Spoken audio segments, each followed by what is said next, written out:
Hello, my friend. Welcome to live chat. I'm excited to be here. Thank you for joining us. We have a very interesting topic. I actually did a similar video to this about 3 months ago, but I have new stories for you, and I find them very amusing, so I figured you would find them amusing, about brand PR and sponsored videos and the absolute effery that is happening right now. With brands and what they think they can get away with and the things that they're doing. I don't know.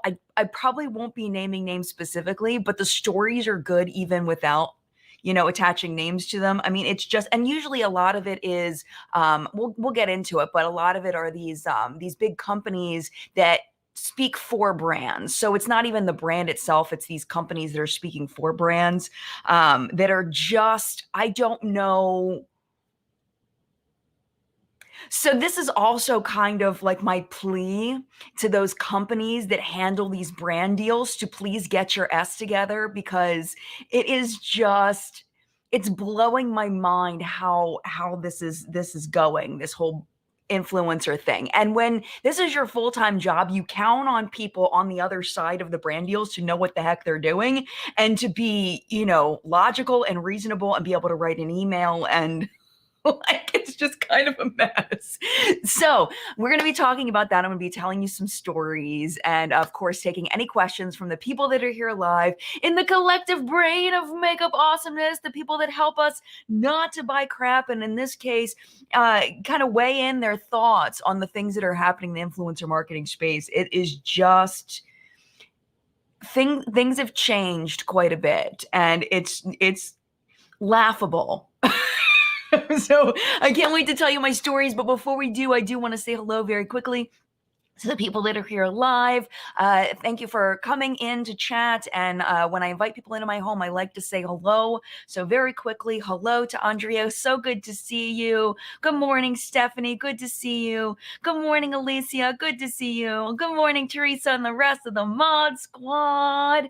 Good to see you as well. Hope you are doing well. Monica, so good to see you. Hello, Christine. Good morning to you. Good morning, Lisa.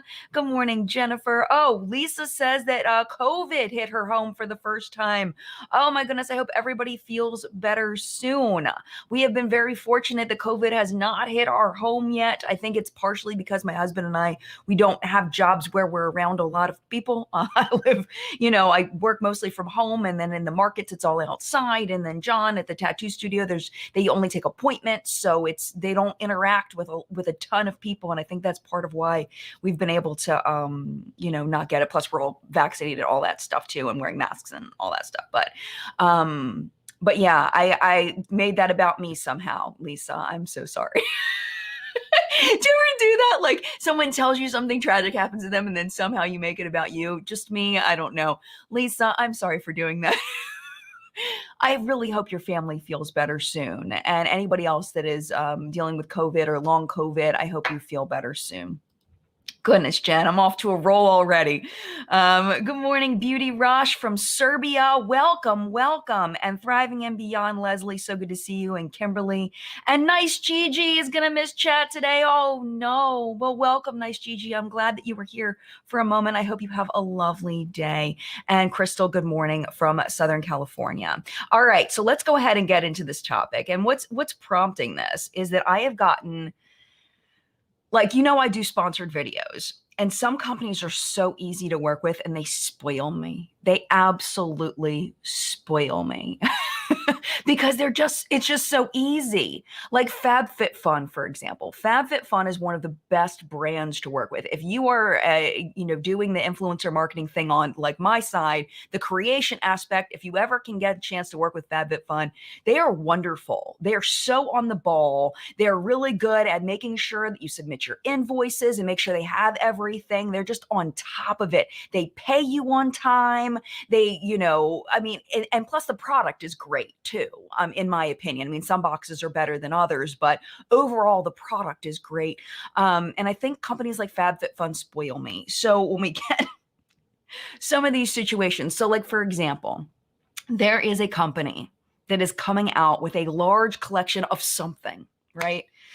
And they email me and they say, we've got this large collection and we want to do a sponsorship on the channel. I'm like, great. So I forwarded it over to John because John, when John has a lot going on, I try to handle things on my own. And I realize that he is so much better at this stuff than I am. Like he's better at negotiating. I mean, he's owned his own business for how many years, 20 years or something ridiculous. So it's like, not 20, but close to, it's like 15, 20 years. He's owned his own business. So he's just really good at the businessy stuff. And I'm like, I'm nice.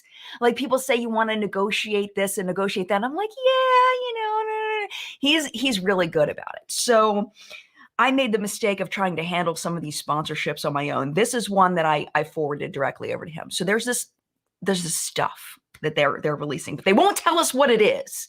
I know the brand, but they won't tell us what the stuff is. And they're like, send us all this and send us all this, send us your rates, send us a screenshot of your analytics, send us all this stuff. We want your mailing address, all this stuff. And it's like, but I don't even know what the stuff is. I don't even know if I want to do sponsored content for it, but they legit will not tell us what it is. It's weird.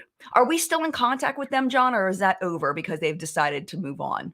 Well, they hadn't asked for our rates. We sent them everything we wanted, and then they were like, "Oh, we need your rates." So it's like we didn't ask for those. And right. They were like, "Oh, we'll talk with the brand and we'll get back to you." Right. Okay. It's been a week. Yeah. So maybe yeah. Oh, yeah. Because it was so urgent, and they were like, "We need," because they didn't ask for everything all at once. So it was like email after email after email back and forth. So maybe my rates were too high, and they were like, "Whatever, we're just gonna do something else or whatever." I don't know, but we haven't heard from them in a while. But it's just like, how do I know I want to work with you? This is like, maybe 7, 8 emails back and forth, and we don't even know whether we even want to do it or not. It's just really annoying. That's just one thing.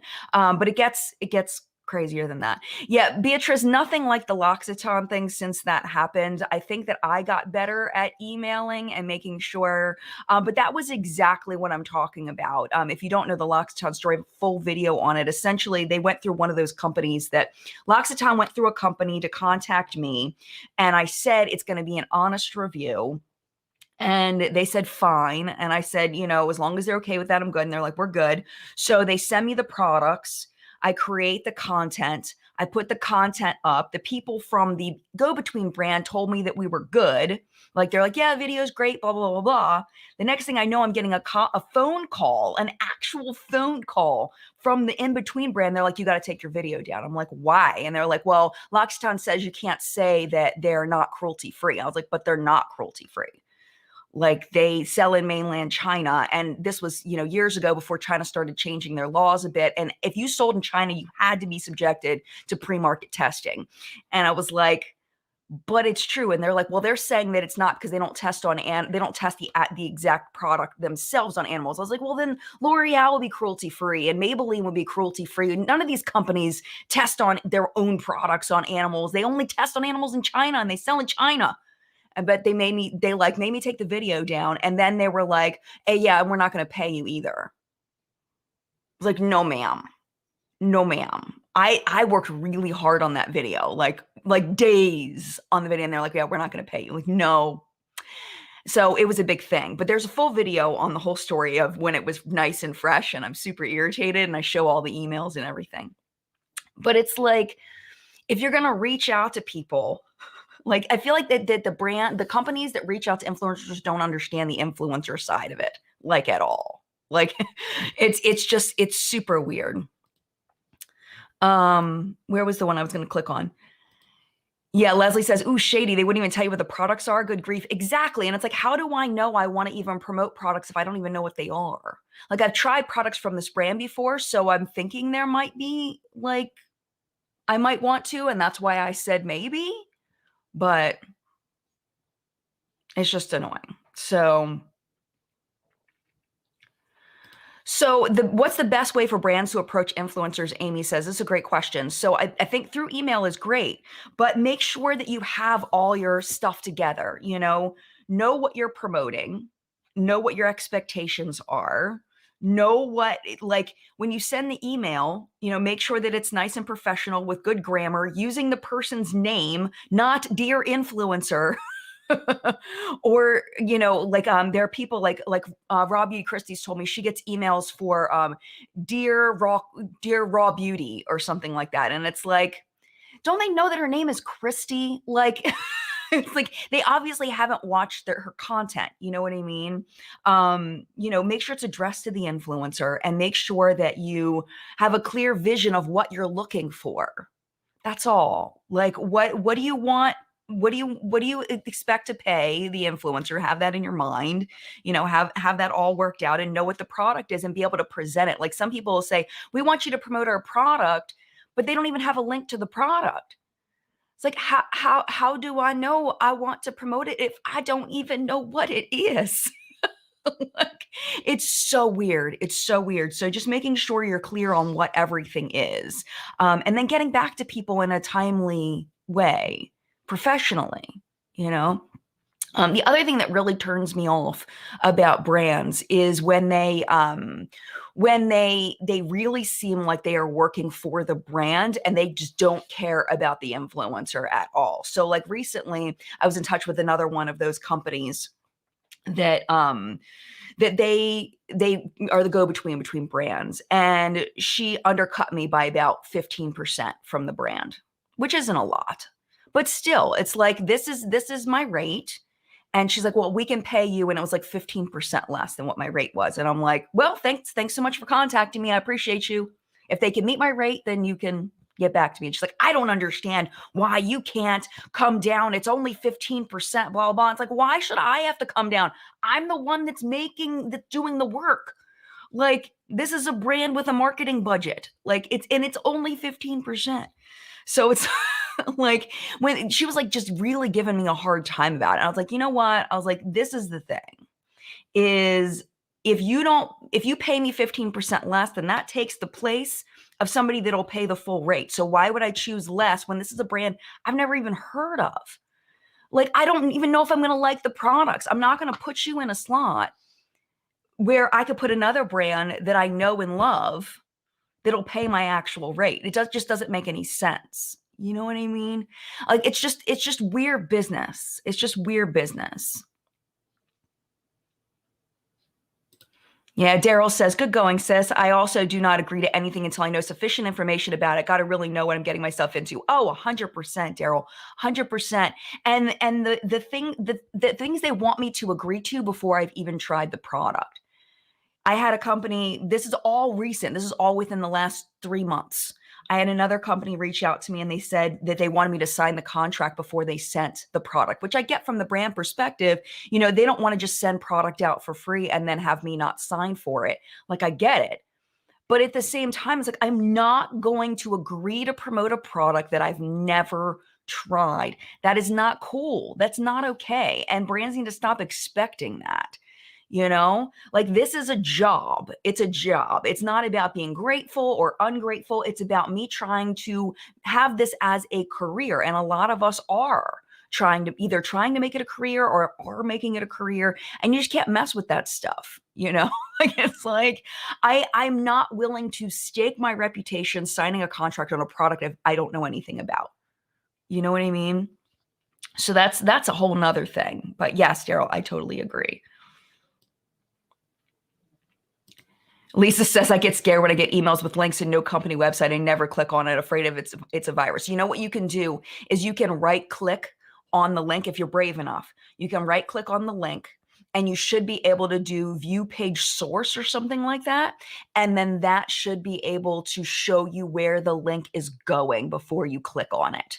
That's what I've done sometimes. The other thing I would recommend you do if you're scared is go up to the email address and see what the @ is. And if the @ mentions some kind of brand, if you don't recognize it, you can Google that brand, whatever is in the @ of the email. If it's from Gmail, forget it. Don't do it. Don't click on anything that's a common email, in my opinion. I don't click on anything that is like a public space, like Yahoo or Google or anything like that. But if it's a company and it's a company you've never heard of, you can Google it and see if it actually exists, and then maybe make a judgment call from there. Like, I have Mac products, so I'm not quite as concerned about viruses. I have had viruses on my Mac before, but only when I just made a stupid choice. and the website tricked me or whatever. So, but yeah, I mean, a lot of them are legit. One thing definitely be aware of is I'm not sure what what country CZ is. Maybe Czech Republic, maybe, I'm not sure, but the .cz, I get a lot of emails from a company that has a .cz. I forget what the name of the company is, but it's all spam. It's all spam. It's all not real. Not to say that all .cz emails would be not legit, because I don't know what it is, but it's just this one company I keep getting over and over again, and it's all spam. It's terrible. As far as L'Occitane Robbie wants to know if they paid me. Yes, they did. I was supposed to do 2 videos for them. I did research and it's funny because the second video was way more positive than the first, because it was on the L'Occitane almond line, which I really liked a lot. But I was still going to say that they weren't cruelty free, so they didn't want me to make that video. So I didn't get paid for that one. So all I did was the research and not the actual video production. So it was fine to let that one go. But they did end up paying me for the first video, because I threatened to sue them for my money. I was like, I will definitely take this to the next level, because I did the work. You can look in the contract, you can look back in our emails. I did exactly what I was supposed to do, and you did not. Therefore, you owe me the money. And I think that I don't know if L'Occitane ended up paying me, or if the company, the go-between company, ended up paying me, but somebody did pay me eventually.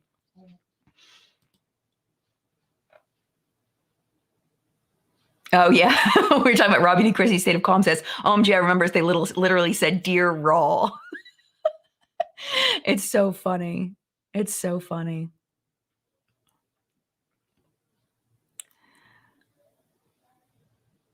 Yeah, Melinda says, it seems to me the brand should handle this internally so there isn't a disconnect, but I guess that's too expensive for each individual company to staff for. And I think that it's kind of like how my husband does the emailing for me. I think that there's something that takes the personal out of it when you're not dealing with a brand representative and you're not dealing with the influencer directly. When you're dealing with go-betweens, it feels more like business, where when you're having a brand talk directly to the influencer, it's like it feels more personal, so I think that's why they one of the reasons why they do go through these companies. And also the companies have these massive lists of influencers they've worked with before, so they can connect and they can kind of pick and choose out of the influencers they already have access to, which is really nice for the brands to have that. But the brands do pay for that service. Influencers don't pay for it. It's all the brands that pay for access to their list of influencers and them contacting and doing all the dirty work so they don't have to. But there are brands that still reach out and still talk to people. But I personally like working with certain go-between brands that are just really, really good. I think there's one that I love working with. Can I say the name of, I guess I could say the name of the company, the go-between company that we really like working with, or should I not? Probably not. You might not be able to. Probably not.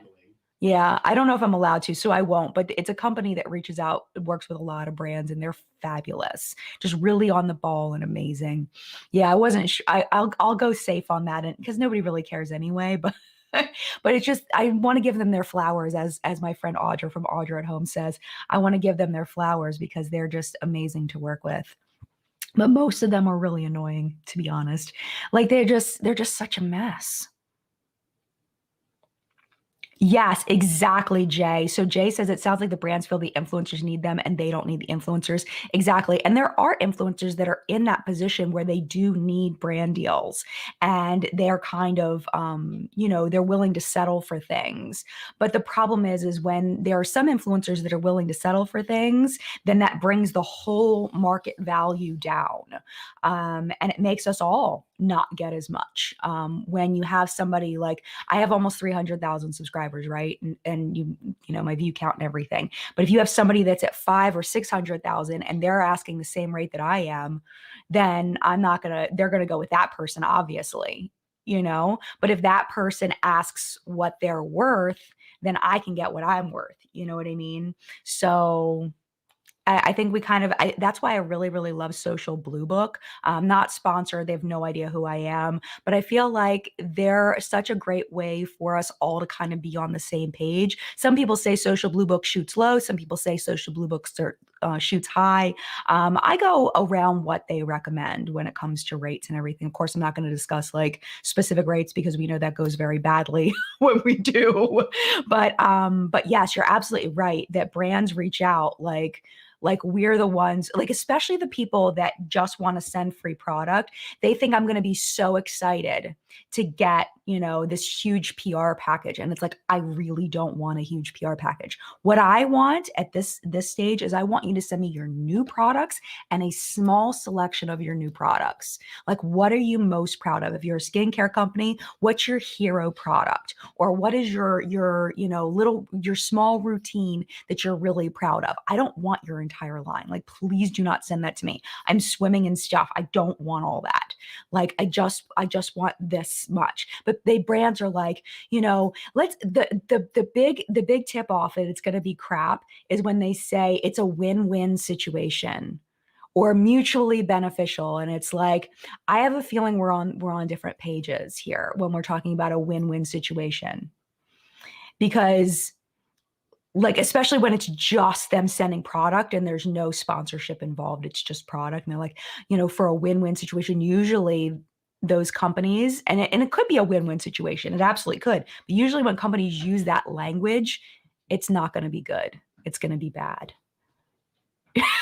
That's just my personal experience after doing this for however many years. I think I took my first sponsorship, I think in like 2014, something like that. It was like 2014 I took my first sponsorship. So it's been a while.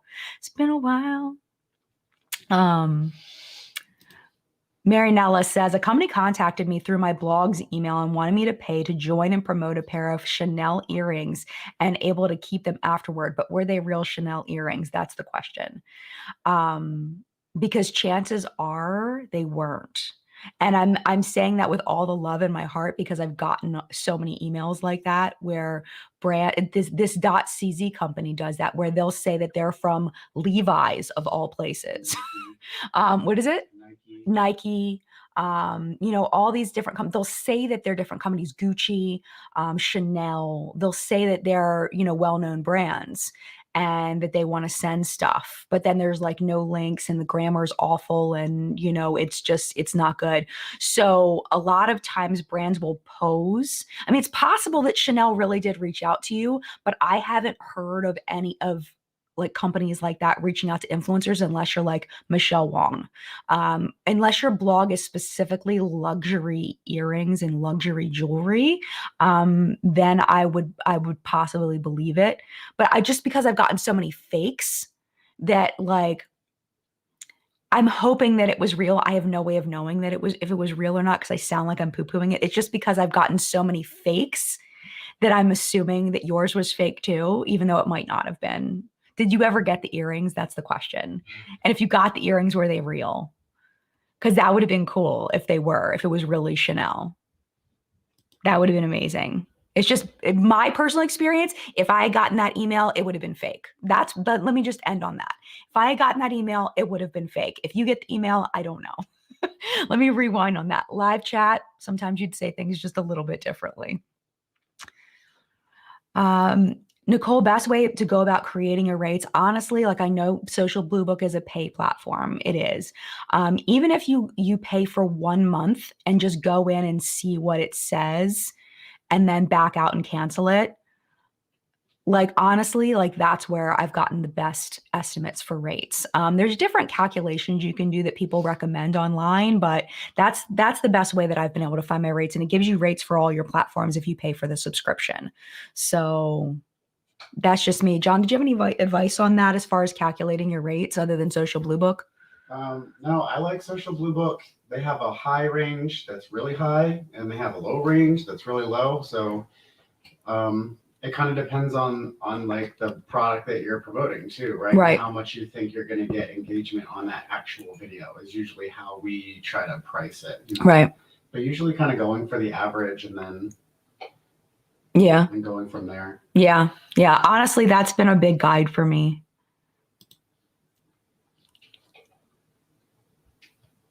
Jess says, just makes me wonder how many influencers just blindly agree. Yeah. And I think a lot of them do. And one of the things that I stopped doing was just accepting uh, PR for guaranteed posts. I have not done that. There's one company that reached out to me recently that they wanted to send me PR for a guaranteed post every 6 to 8 months. And it could just be a photo on Instagram.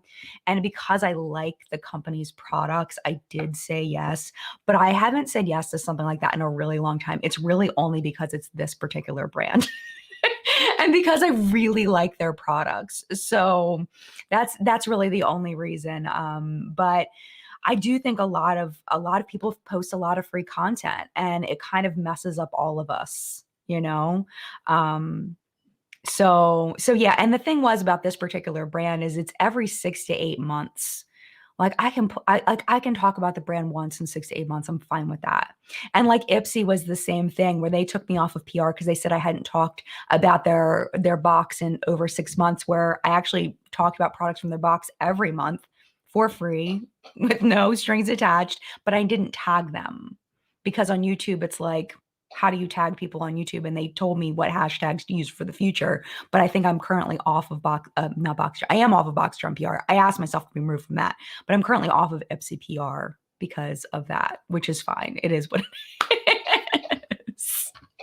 But yeah, I think a lot of people, especially influencers that are under 100,000 subscribers, I feel like they're just getting into it, and it's hard to know what to accept and what not to accept. Like at one point after we went to Cosmoprof in Vegas, I told John, I was like, I would love to do a class, like teach a class on working with influencers and like showing example emails that I've gotten, like good emails, bad emails, like, and everything in between, and just talk about like what we look for, like what I look for as far as when I'm going to accept working with a brand. Like if you're from another, like if the country is based in a if the brand is based in a non-English speaking country, send the email through a service that can proofread it and make sure that the grammar is good, because it feels like if I was owned a brand and I wanted French influencers, I would make sure someone who spoke French read my email to make sure that my grammar was good. I wouldn't just throw it through Google Translate. You know what I mean? Because you want to look professional. And I feel like a lot of brands don't do that, and they end up coming off as unprofessional. And every once in a while, I like with like ZC, when I did the sponsorship for them, it's a Chinese brand and the grammar wasn't great in there, but it's like, I don't speak Chinese at all. So it's like, I don't speak Chinese at all. I wouldn't even know how to form an email in Chinese. So it's like, yeah, and the products were really pretty. So I ended up doing that sponsorship, and they were great to work with. ZC was great to work with. No problems there at all. They were wonderful to work with.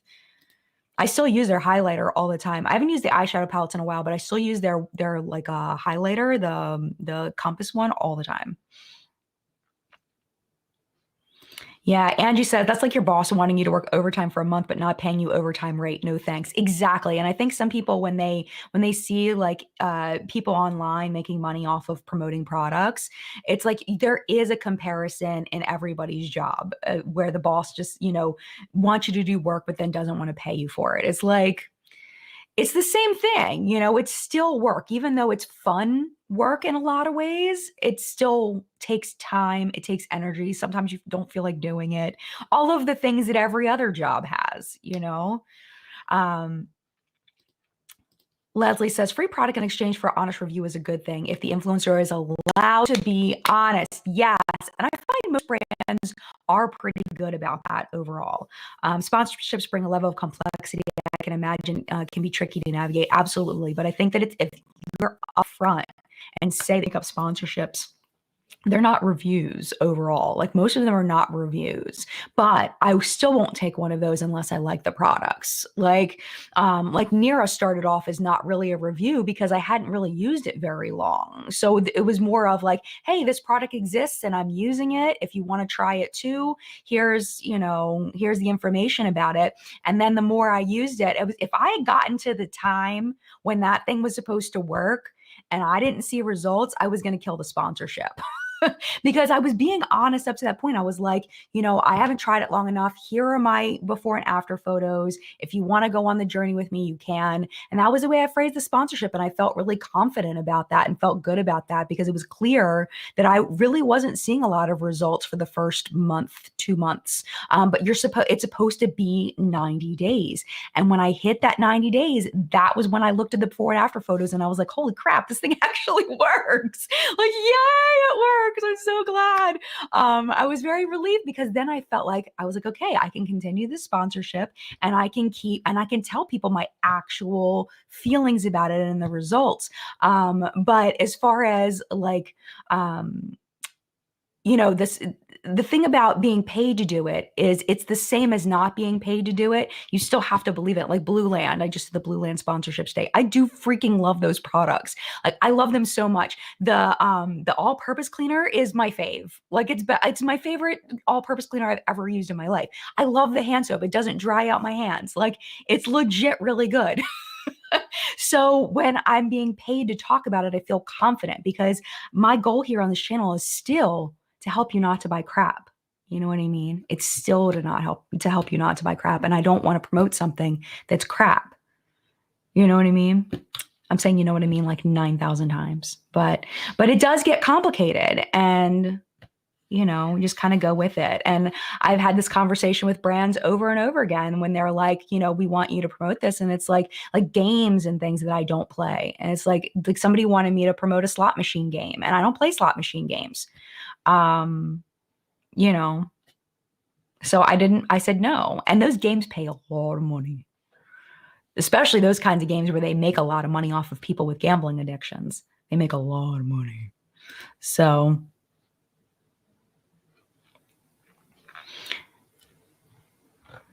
I'll scroll down a bit. Oh, it's 10:33. Let me scroll down and then we will talk about what's on my face today. And then we'll keep talking about this or we can talk about other things. It is totally up to you.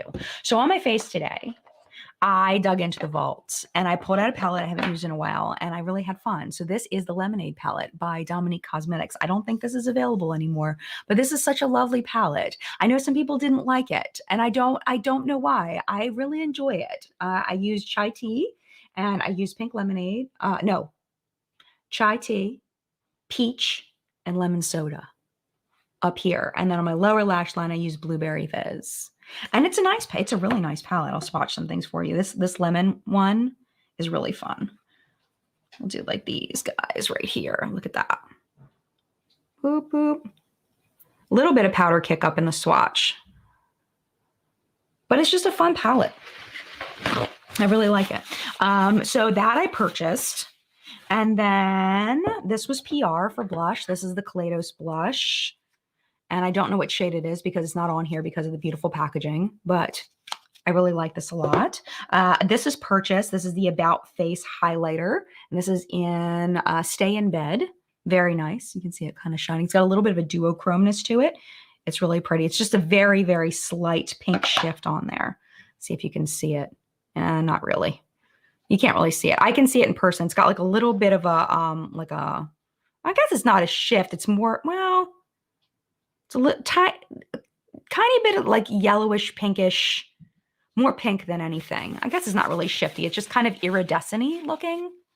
It's really pretty. And then on my lips today, these are both purchased. This is Knock on Wood by Dose of Colors mixed with the Too Faced Sweet Tea.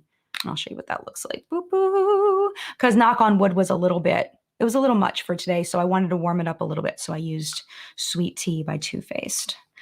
Speaking of Too Faced, I haven't gotten anything from Too Faced PR in, oh gosh, I don't know, at least a year, maybe 2 years. So I don't know if I've been removed from their PR list or if they're just not sending out PR.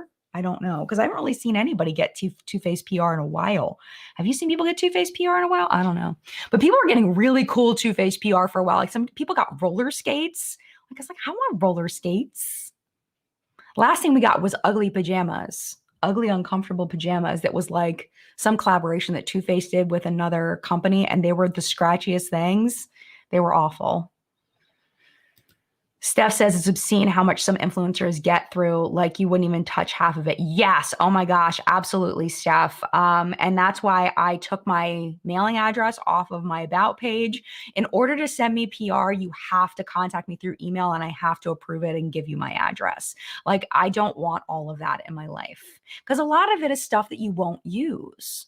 I was looking at Michaela Noguera on her Instagram. She was doing a giveaway and she was splitting up this huge pile of PR stuff that she was giving away, and she was splitting it up between two people. And it's like, even looking at that, like I feel like two people for all of that just seems like still a lot. Like, are those people even going to be able to use all that?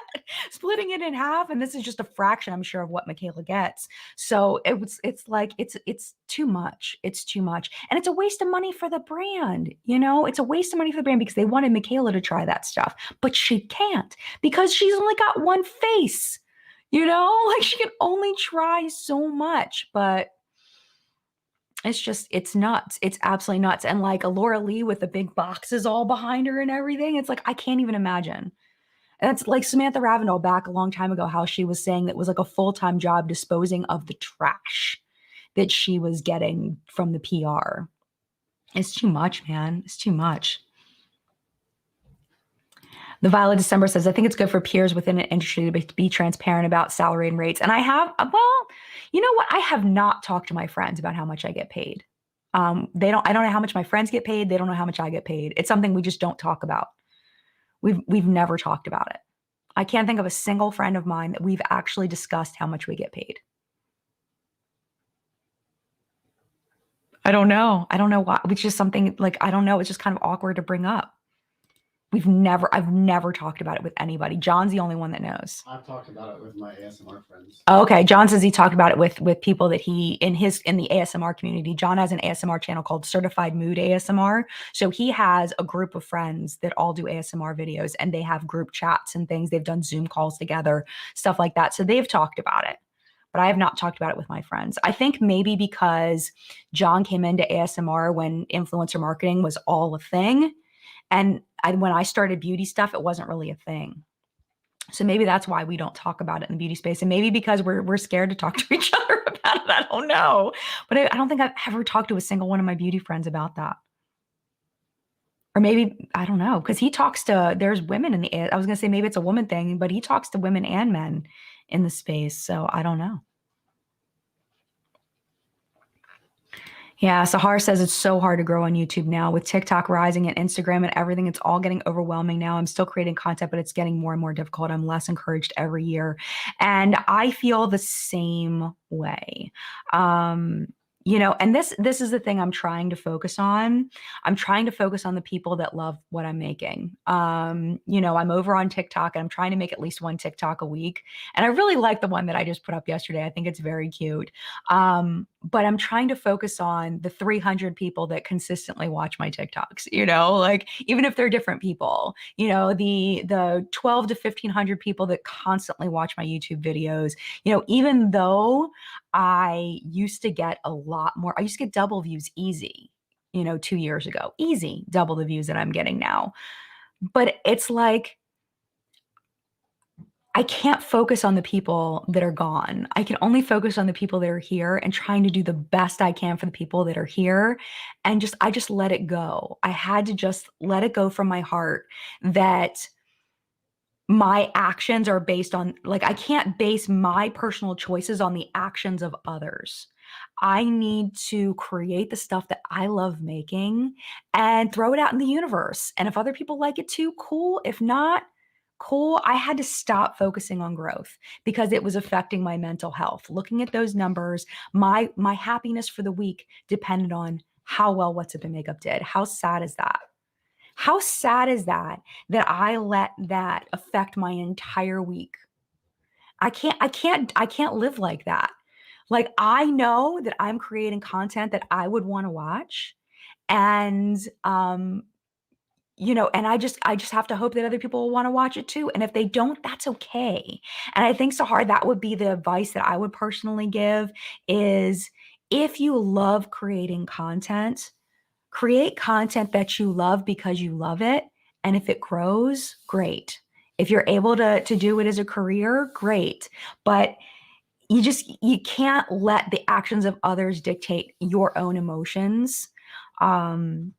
Or else it'll drive you crazy. It'll crush your mental health. And I know exactly where you're at, feeling less encouraged every year. I feel the same way. And there are a lot of us that feel the same way. There are probably more people that feel the way that we feel than people that are actually growing their platforms.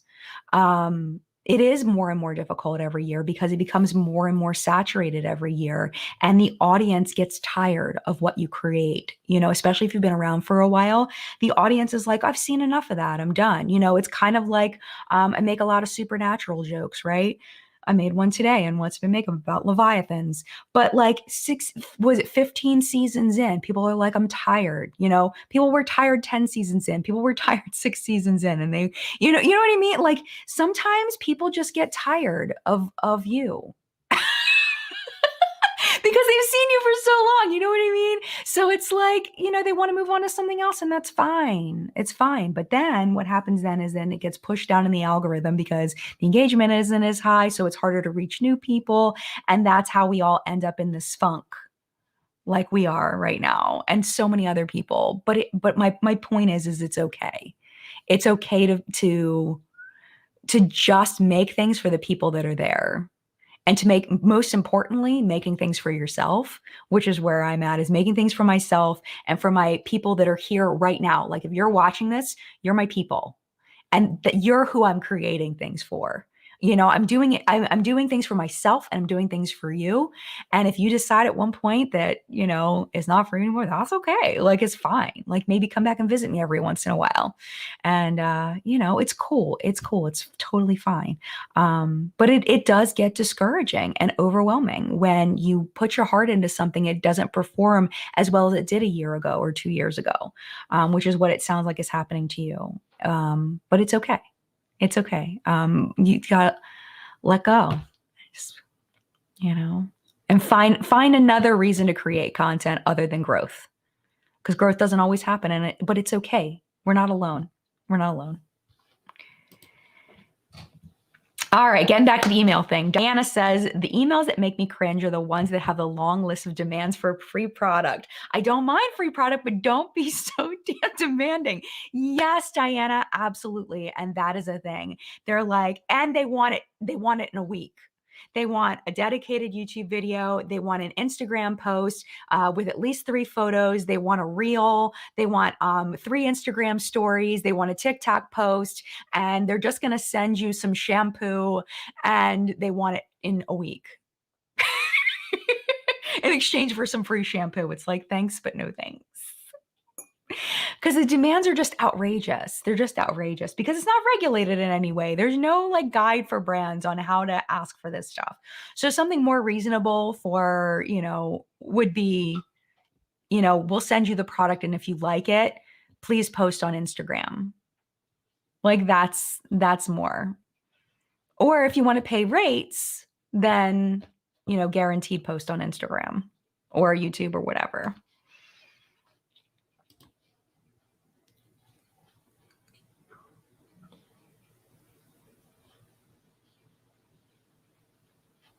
Yeah, Gracie says, sending free product has always been the cheapest form of advertising, but small brands end up living on a prayer if they can't afford influencer rates. That's very true. So what I would recommend for smaller brands, like I've seen with Sydney Grace and things, is first have an amazing product. If you're a smaller brand, you can't afford influencer rates, have an amazing product. Find just a few people and start communicating with them. Email them, say, hey, you know what? I really liked your video on, like, find 10 influencers that you want to work with, right? Chances are people over 500,000 subscribers, most likely are going to want you to pay them. So I would say stay away from people that are really, really big channels if you don't have a budget. At least at first. Start with people, I would say 300,000 or less, even 200,000 or less, 100,000 or less that you really, really like. Watch their content, find a recent video that you really like of theirs, and say, hey, my name is so-and-so. I've really gotten into watching your content. I really loved your video when you went shopping at Walmart. I had the same problem with security locks myself, and it's really annoying, and actually like, so they know you've at least watched one of their videos. Or I love your series, What's Up in Makeup. It helps me keep up on what's happening in the beauty industry, and that really means a lot to me. It just has to be one sentence, right? To show that you actually know who they are and say, hey, we're a small company out of Minnesota. We just started a skincare company. We're super proud of it. This is the link to our website. We'd love to send you a free product of your choice, no obligation. But we really think because you're looking for anti-aging skincare, we've got this retinol product that we're really proud of, and we'd love to send it to you to try. No strings attached. That's an email that I would really consider. I would definitely consider something like that. So that would be what I would recommend for small brands that are just starting off, and just pick 5 to 10 people, whatever your budget is for sending out PR. That personal email makes such a big difference. The personal email really does make a big difference, because you'd be surprised how rare those personal emails are. I would say 1 out of 50. I had that small Black-owned brand reach out to me, and they were like, "We'll pay you. We love your channel, blah blah blah." I was like, "Send it. I'll do it for free," because the email was just so nice. Yeah. So if you didn't hear, I'm not sure how much you can hear on the microphone, but John was saying that a small Black-owned brand had reached out to him because he has a huge, mostly Black women, a lot of Black women that watch his channel, and they wanted to pay him to do some product promotion. And he's like, the email was so nice and it was so personal that he said, no, don't pay me, just send it to me and I'll talk about it for free. So that really does make a huge difference. It really does, to send a personal email. And brands only have to watch one video. It doesn't have to be hours and hours and hours of watching this content creator. Just watch one, find something in it you liked, and mention it in the email. That's it. It's really able to be done with small brands. You really can do it. Absolutely. Oh, this is another thing. Jenna says, people beg me on Instagram to promote their brand, but with a 30% discount, no. Yes, they want you to buy their product in order to promote it. They'll give you a discount in order to promote their product. That's an automatic no. No, absolutely not. Because it's a brand that I've never heard of. I have no interest in trying it because I don't even know what it is, and you want me to buy it. It's like, I want to buy things I've heard of that I'm excited about. I'm not going to buy a product that I'm not excited about at a 30% discount to promote your stuff for free when I can buy things at the Sephora sale that I'm actually excited about. And I think my audience will be excited about,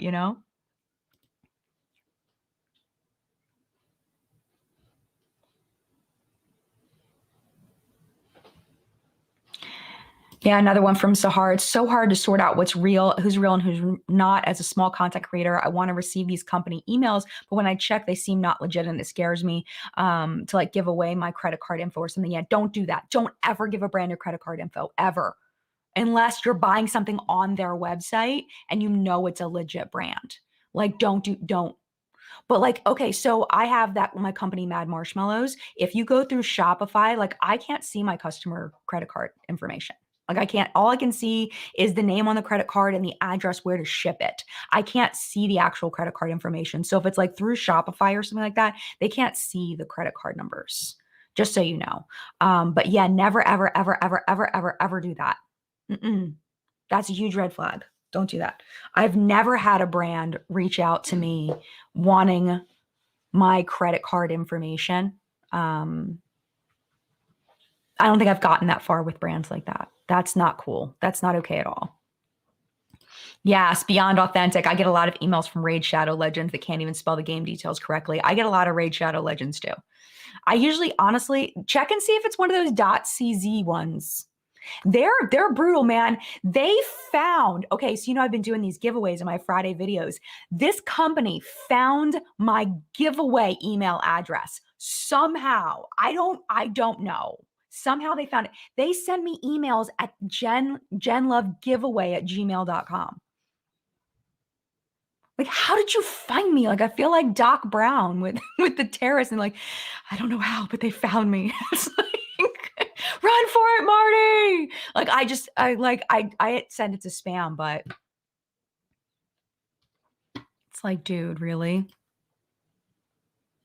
Yeah, per my last email, I did send that to somebody not that long ago. Per my last email, I don't want your crap. I don't want it. I don't know what it is. And I'm not paying for it.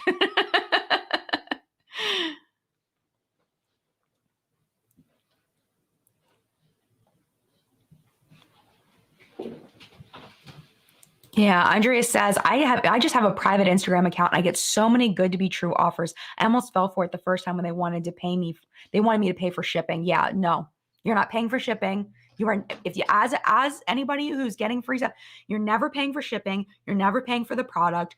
And I've seen people do this. Amazon, sometimes people will reach out and say, we'll send you this free product in order to post a review. I've seen people do that. I don't accept those. But if you want to, those can be legit. I've seen some people get some good things out of that. I saw someone get a crock pot. Like, if you want a crock pot, man, I'm not going to shame you for wanting a crock pot. Like, get your crock pot. Write your review, man.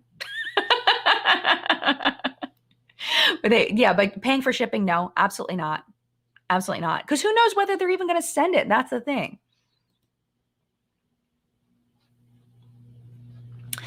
Jamie says, by the way, your camera went a bit bleary. I believe that probably it's the autofocus figuring things out. See, bam.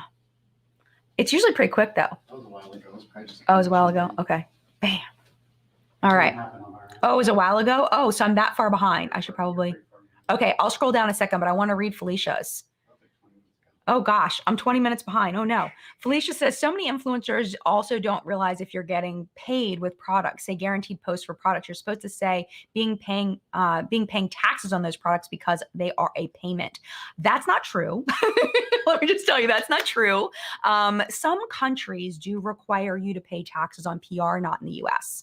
You don't pay tax. You only pay taxes on sponsorships, not PR. And I think that personally, I think that's fair because a lot of people do have their email addresses in their description boxes and they get things they don't want. Why should somebody pay taxes on something they never even asked for? It's considered a gift in the US. So, and being paid with products isn't payment. It's just not. It's just not. It's not. I'm sorry, it's not. I can't pay my rent with lipstick. I can't pay my rent, my rent, like I have rent. I can't. IRS, you have to disclose. What, PR? Technically, getting products is payment to the IRS. Since when? I've heard that, but I'm not. We have a tax person, so they handle all the stuff. And he goes, so he knows more than I do. But I will tell you, from my soul, PR is not payment, period. End of story. It's just not. Because I can't eat my PR unless it's food, which I don't get. I feel really strongly about that. So Felicia, please don't take it as me being upset with you, but I feel really strongly about that. I'll have to look into that more. Maybe my tax person is doing something that I don't realize. So, but I don't think that's fair to tax somebody on something they didn't even ask for. I don't think that's right. I think that's messed up. It's like, it's like when you win a car on a game show, you have to pay the taxes on it to get. Well, yeah, that's true. That's like the. Right, but you chose to go on the game show to win the prize.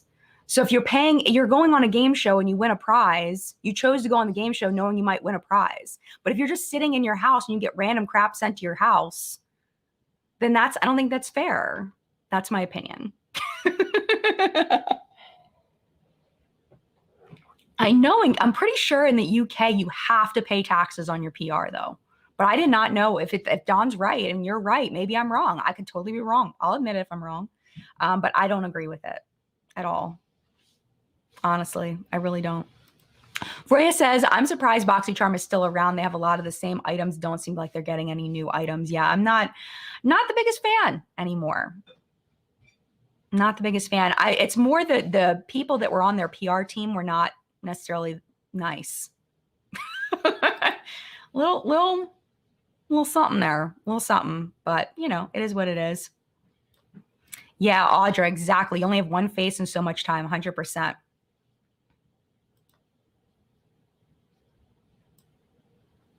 scrolling down a lot. Annette. Hi, Annette. Annette says influencers could be really be getting by brands if they're not being transparent with each other. That's true. That's why I love Social Blue Book, because I feel like it puts us all kind of on the same page, in my opinion. Okay, this is very important. Liberty. I know that's probably not your first name. You need to email me at the giveaway website, a giveaway email, because you won the giveaway for the word issues. Your email box is full. I can't get in touch with you. Please email me. Clean out your mailbox and email me back. I have not given away your prize. I was supposed to, but I knew it was you, and I knew I'd get to talk to you eventually. So please clear out your email a little bit and email me back. Thank you. She says, I would love to get all that PR. Honestly, I will tell you, you don't want it. You do not want it.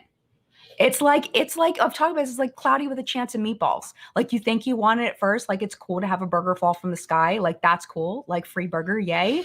But when you have burgers and you're buried in burgers, it's not fun anymore with all of the burgers, because then you have to clean up all the burgers and you have to figure out what the hell you're going to do with all the burgers. It's the same thing with PR. Like, in the beginning, it's super cool. Like, I used to go and try to get samples as much as possible when I started my channel so that I could have something to review. I even have, you scroll back on Instagram far enough, like I did like a sample thing where I was, it was with a bunch of ladies, and we were all using up our samples. And every time we used up a sample, we posted about what we thought of it, because I wasn't getting any PR.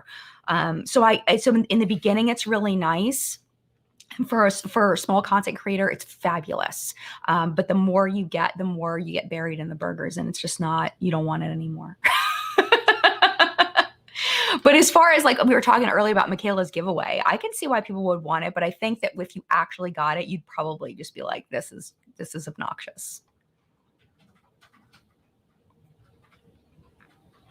This is interesting. Camp says, I think Khaki reviews Beauty Talked, or is it creating an anonymous platform? Really, I think that might be good for creators of color to see what others get paid. Oh, totally. I think it would be great just for everybody to see, like, to compare, because there is reported that creators of color get paid significantly less than white creators. And I would love to know what the discrepancy is, because people are saying that, but it's really hard when we can't talk to each other. Like, how cool would it be to have like an anonymous influencer like thing? But you know, somebody would blow it. You know, somebody would blow it and say who they were, or people be able to figure it out, and you know.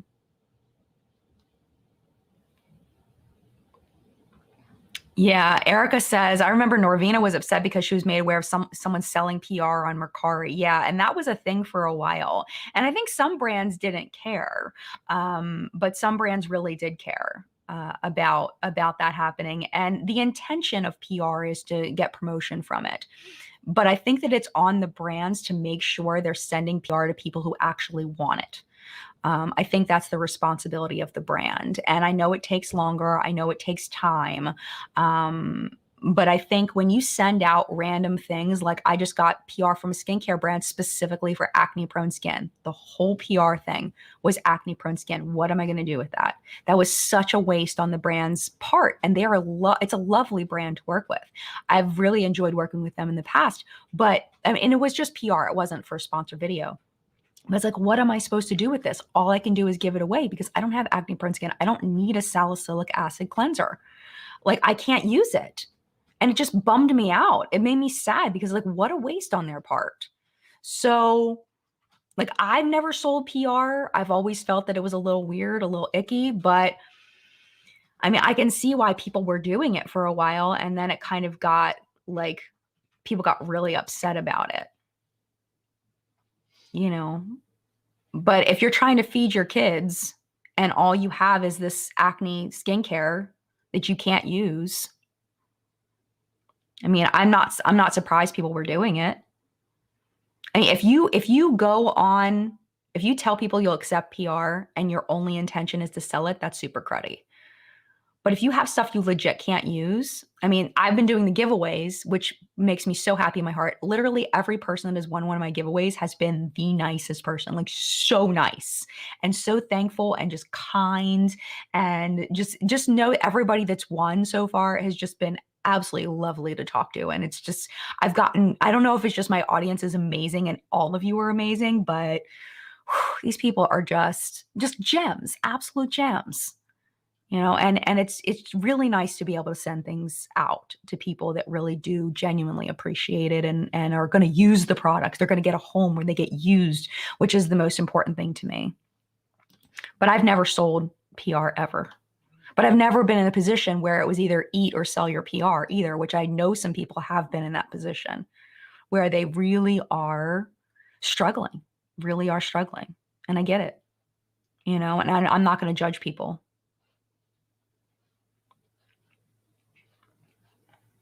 All right. Oh my gosh, we're out of time. No, I have so many left to talk. Oh, yeah. Beyond authentic. People keep asking for authentic content, but the algorithm ignores those small creators who do keep it 100%. And this is the thing. And I believe this, and I could be completely off base, but I do believe that the algorithm overall, in my opinion, is relatively fair. And I know some people are going to say that that's crap and that it's not, but it's a computer generated thing. And what the algorithm needs is they need people to click your video. They need people to watch your video. Those are the most important things. It's really not complicated, but it's very hard. It's hard when there's so much competition. I don't think that the algorithm is ignoring small creators. I think that it's hard for a small creator to get people's eyeballs. And if you do get those eyeballs, those people have to watch your video. They have to stay. And that's really hard, especially if somebody doesn't know you. So it is really hard right now. It's hard for me, it's way harder now than it was 2 years ago. And I think part of the reason why it's harder now for me personally is because of there just not being as much exciting things happening. We don't have the Tati drama to talk about. We don't have the Two-Face drama to talk about. All of those things where we were all in an uproar over things and people were clicking on videos to learn more about a situation. There's legit no situations. So it's hard to know what people will click on. People just aren't as interested in the individual product reviews because we've seen all the individual product reviews. And there's some creators that can do it, and I honestly don't understand. I don't know how. Like, I think it's just their personality and who they are. They're just extremely likable people. The people that are doing reviews right now, and also they're really talented at makeup. I think that's it too.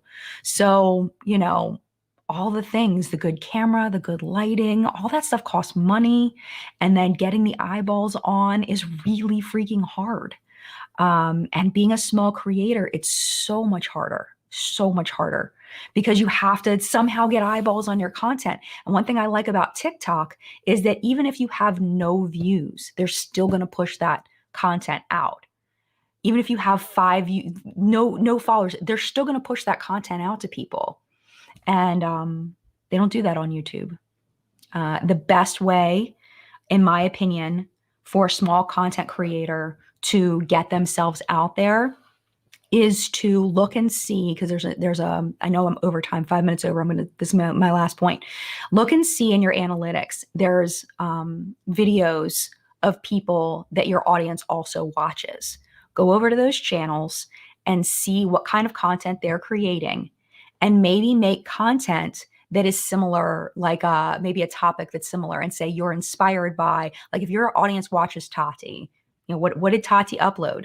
And then make a video similar and say, this video was inspired by Tati. I'm not saying rip them. I'm not saying be like them. I'm saying, creating content that's like the content other people watch. That's something that I kind of mean to do, but then I just don't do it because it doesn't feel authentic to me. But if you can find authentic content that other people are creating, that you can kind of make it in your own way, I think that that's a good thing. And then tag the content creator. Tag some of their videos, say, hey, I love Tati. These are 5 of my favorite videos from Tati. And link them. And it'll try to connect your content to Tati's content. And then you might show up in suggested videos next to Tati's content, maybe. And then get your, thumbnail in front of more eyes. That would be kind of my recommendation. And I just use Tati as an example, but it's hard. It's hard. And that's, like we were talking about earlier, creating content that you love to make because you love to make it is number one. Because if you can make yourself happy with creating something, and you can find joy in that, and that's the joy you can find, then you'll be fine. It's when we start relying on the reactions of other people that mental health starts plummeting. And I can tell you that from personal experience. So I gotta go. I'm way over. Thank you for being here. I'm going to go and I'm going to read all these lovely comments that I missed. I missed so many things on the replay. So thank you for being here. Mad love to you. This was a great chat. Really enjoyed hanging out with you. And I will see you in a video very, very soon. Live chat next week is at 10 a.m. again. Yes, 10 a.m. next week. Talk to you soon. Mad love. Bye.